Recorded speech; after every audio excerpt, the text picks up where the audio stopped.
Bienvenidos. Mayo de 2020 nos dejó 11 sesiones del Pleno del Senado con destacados proyectos de ley y temas que los invito a repasar a partir de este minuto. El paso a ley del discutido ingreso familiar de emergencia, el nuevo mecanismo para determinar los altos sueldos del Estado, incluida la dieta parlamentaria, y sabremos qué pasó con otras materias como el límite a la reelección, el Congreso Pleno telemático, entre otros.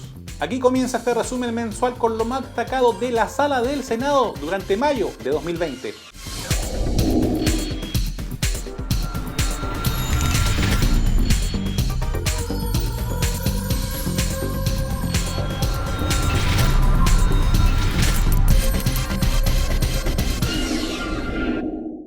Y finalmente será ley. El ingreso familiar de emergencia pronto será realidad para el porcentaje más vulnerable de nuestra población.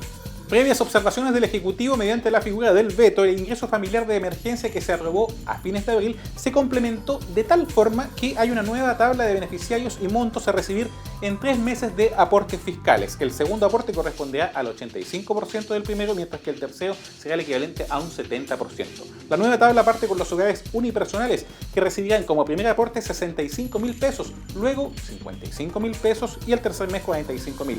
Hay detalles que también especifican los montos para familias con 2, 3, 4, 5 e incluso hasta 10 o más integrantes. En este caso las cifras pueden llegar incluso a los 494.000 pesos. Es importante aclarar que los parámetros van desde el 90 al 60% más vulnerable según distintos instrumentos técnicos, y el Ministerio de Desarrollo Social ya ha informado cómo y quiénes podrán cobrar este beneficio.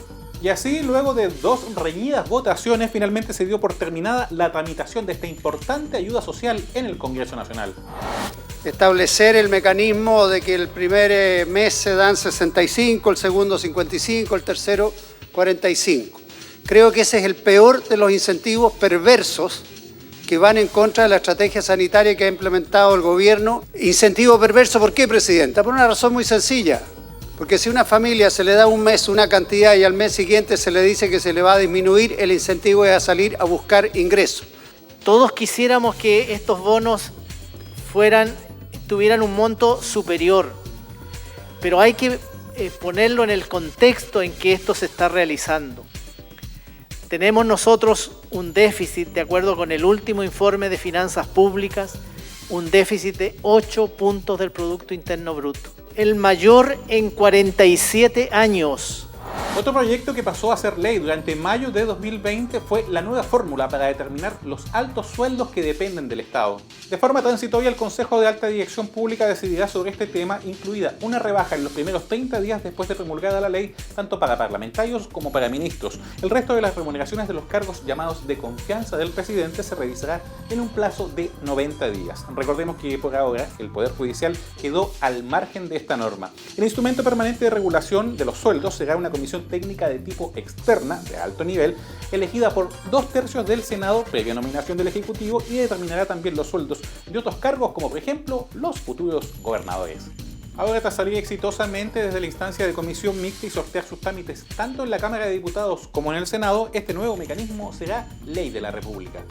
Creemos que el acuerdo que alcanzó la Comisión de Constitución, en primer lugar, luego mayoritariamente esta sala, y posteriormente la comisión mixta, resuelven muy adecuadamente el problema que hoy tenemos por delante.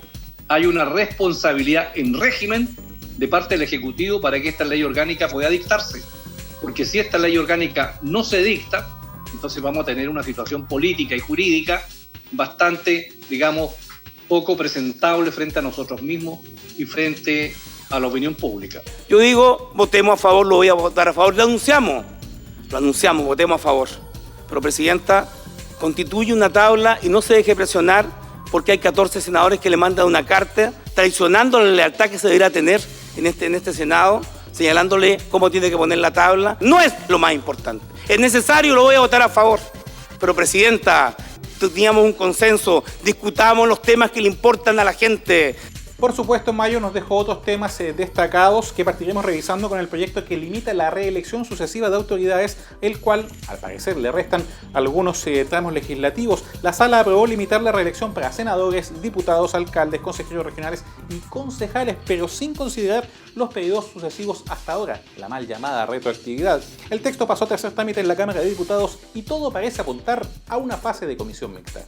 Sería ilusorio pensar que esta reforma es la solución al problema de la legitimidad de la política, pero creo que constituye un aporte, un pequeño aporte, al proceso de desprendimiento de poder que la ciudadanía reclama a gritos en las calles. Se ha dicho que hay efecto retroactivo. Perdónenme, no hay efecto retroactivo. Efecto retroactivo es afectar derechos adquiridos. Aquí lo que se hace es que se afecta a una mera expectativa, que es la posibilidad de postular a futuro.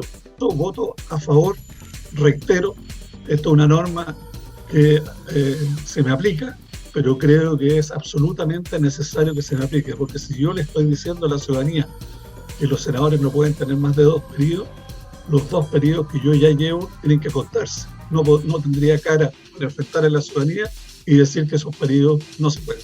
Gracias a nuevas modificaciones se podrá ampliar el alcance del seguro de desempleo, que tuvo cambios recientes a propósito de la pandemia. Entre las novedades se incorporan al mecanismo trabajadores y trabajadoras de casa particular y se prohíbe a las sociedades anónimas que se acojan a esta ley lo que son la repartición de sus utilidades.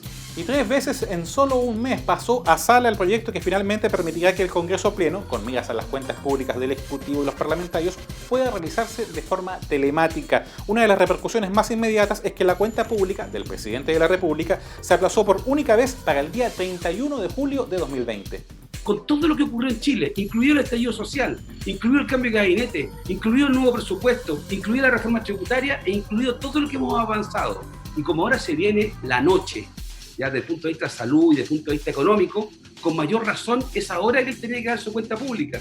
Creo que este proyecto tiene el sentido común de lo que ha establecido la comisión mixta, pero decir que lo vamos a votar en contra porque queremos ser republicanos, mire, el presidente ha tenido la disposición. Y si hoy día han buscado distintas maneras de enfrentar este proyecto, ha sido el Parlamento, no el Ejecutivo, que ha tenido buena disposición. Y pese a dedicar varias horas, la postergación de cobros y cortes de servicios básicos debido a la pandemia fue aprobada en el Senado. Pero como hay un proyecto de similares características en la Cámara de Diputados, al parecer será una comisión mixta entre parlamentarios la que entregará definiciones, esto ya pensando en el siguiente mes, para garantizar la continuidad legal de estas prestaciones. Mayo de 2020 nos dejó no solo estas materias a destacar dentro de la actividad del Pleno del Senado, algunos otros hitos, también de tipo semanal, por ejemplo, fueron destacados durante todo este espacio en la parte inferior de su pantalla. Por ejemplo, con lo que serán las definiciones, ya pensando en el mes de junio, del Servicio de Protección a la Niñez, entre otras materias. Más información, www.senado.cl, en las distintas plataformas del canal del Senado a su entera disposición. Y si tienen alguna consulta, remítela al correo tvsenado@senado.cl. Y manteniéndonos en el régimen de cuarentena debido al COVID-19, como siempre agradecemos su compañía, les invitamos a compartir este video y recuerde permanecer en la sintonía del canal del Senado.